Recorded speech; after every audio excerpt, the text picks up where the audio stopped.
What is up, guys? Soul Sports backing you with another video, and in today's video I have 3 NBA stars who I believe should request a trade from their team. Now with these 3 players, all of them are relatively young. Well, they are young players, just entering their primes, you say. Not even entering their primes really for 2 of these guys, but I don't know, the moves that their respective teams have made have shown that they're not really heading in the right, well, they are heading in the right direction, but they haven't really made any winning now moves. So, well, at least one of the teams have made a winning now move. But without further ado, let's get into it. So the first player I want to discuss is Karl-Anthony Towns. Now, I believe Karl-Anthony Towns should probably request a trade from the Minnesota Timberwolves. I mean, the Timberwolves, they've made some moves, some moves in the past to try to win now.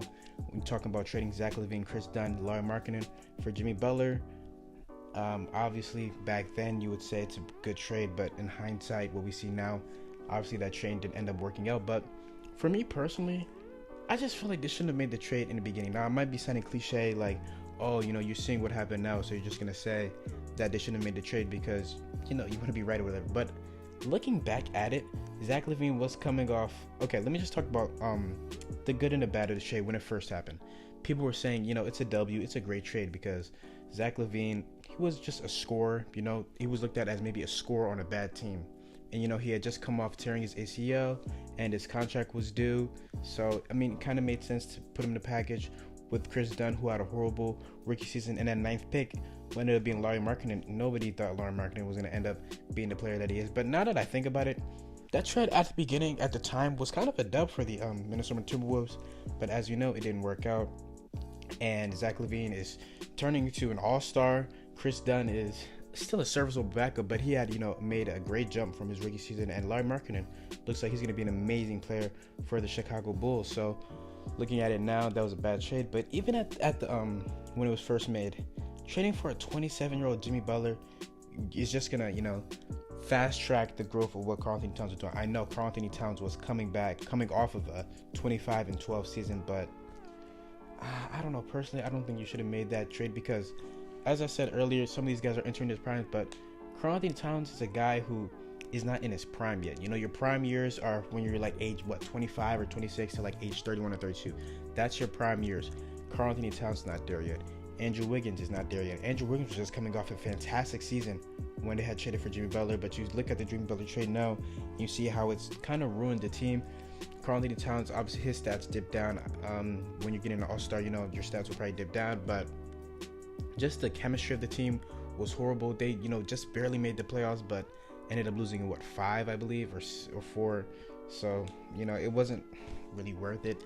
And looking how their team could have possibly looked now, I mean, probably have Chris Dunn at the 1, Zach LaVine at the 2, Andrew Wiggins at the 3, Lauri Markkanen at the 4, and Karl-Anthony Towns at the 5. That's a good young core. Probably push aside Chris Dunn and maybe add, a veteran point guard there. You'd have been great. Talk about it. You wouldn't have, probably signed Jeff Teague to that contract or Gorgui Dieng without trading for Jimmy Butler. You could have possibly used that money this year to sign a guy like Patrick Beverley. Could you imagine starting along with Patrick Beverley, Zach LaVine, Andrew Wiggins, Lauri Markkanen, and Karl-Anthony Towns? That's probably competing for the 8th or 7th or maybe even 6th seed, dare I say. If you're just thinking about it, you have a guy like Karl-Anthony Towns. We don't know what Andrew Wiggins would be looking like right now if it wasn't for Jimmy Butler.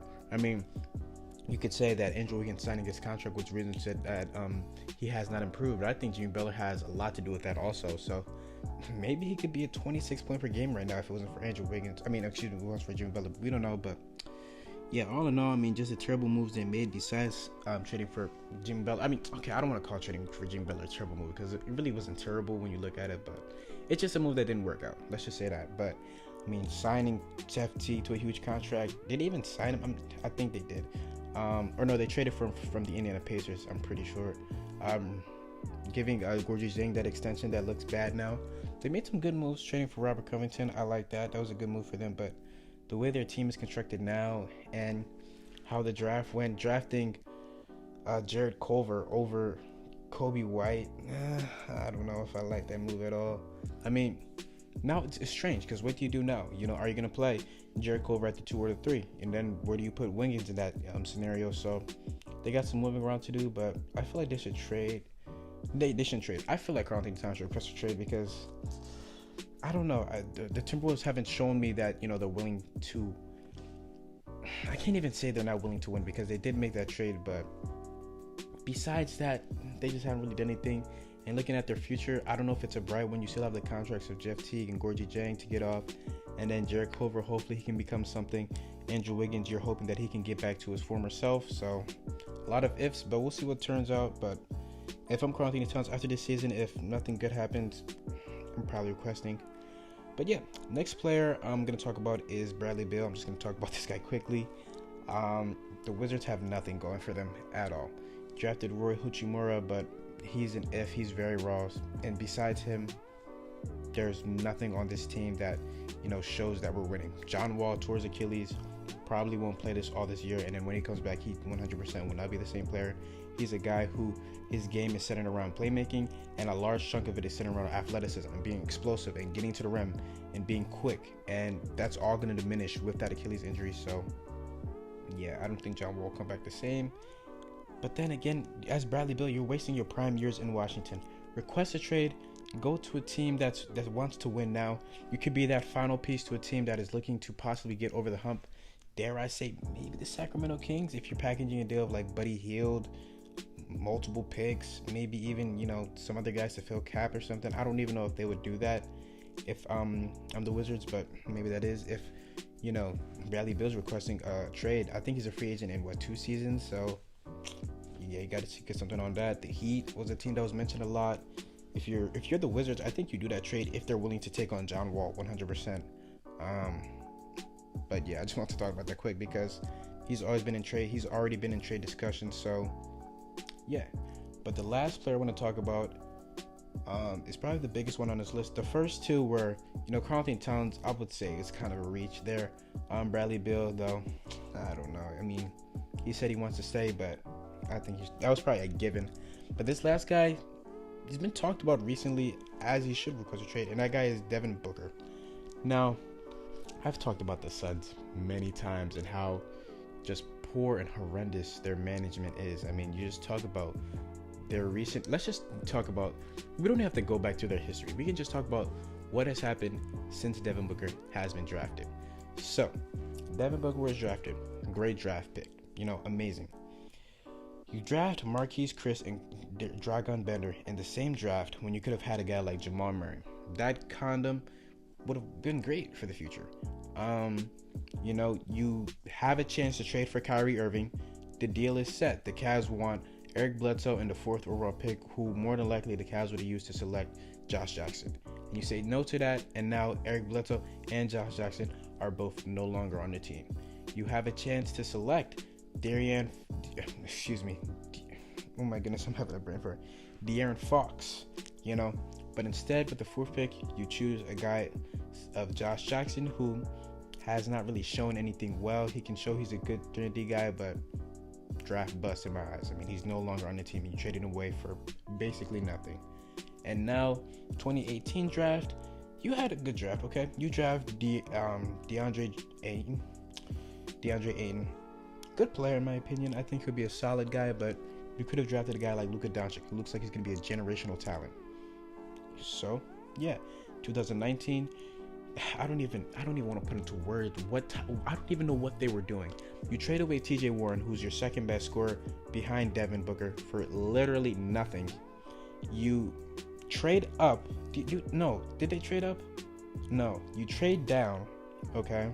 When you could have stayed at 6 and taken Kobe White, you trade down and you acquire Dario Saric, who he's not good. I don't know. He's just not a good player. He's not been the same since being traded from Philly.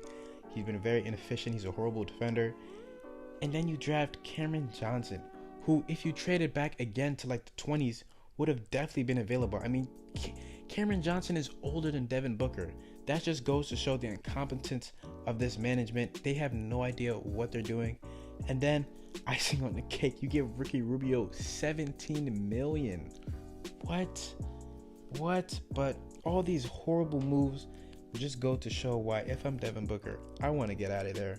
Because, yes, you could wait a couple seasons to see what's going to happen with DeAndre Ayton, or to see if Cameron Johnson can maybe come in and do good. Maybe he can have a Malcolm Brogdon type, career so far, 15 points on 50, 40, 90. Maybe stuff can work out. But it's the Suns. Nothing has really worked out well for them for the past, 5 seasons. I mean, just talking about the many different misses they've had in the draft, it's so hard to even explain just the incompetence in that free agency. I mean, in that management. If I'm Devin Booker, I want to get out of here. Just talk about it with Devin Booker, how his career has been. Everybody nowadays is calling him overrated. It looks like he's just putting up great stats on a bad team. That's literally what I see him now. I mean, you dropped 70, but it was obvious that the team was trying to get you to drop 70. I'm pretty sure he dropped back-to-back 50-point games, and they got blown out in both games. Like, Devin, just get out of there, man. Go to a winning situation. Well, try to get to a winning situation. I mean, obviously, they can trade you to whatever team you want, but if I'm Devin, I don't know. Do you even go through this whole season and then request a trade? I don't know, but we'll see. But that's going to do it for this video, guys. Hope you guys did enjoy. Please like and sub and share with your friends. And let me know, should I do, some trade proposals for these players? If I get a lot of feedback on that, I'll probably do that. But yeah, besides that, it's So Sports, and I'm out. Peace.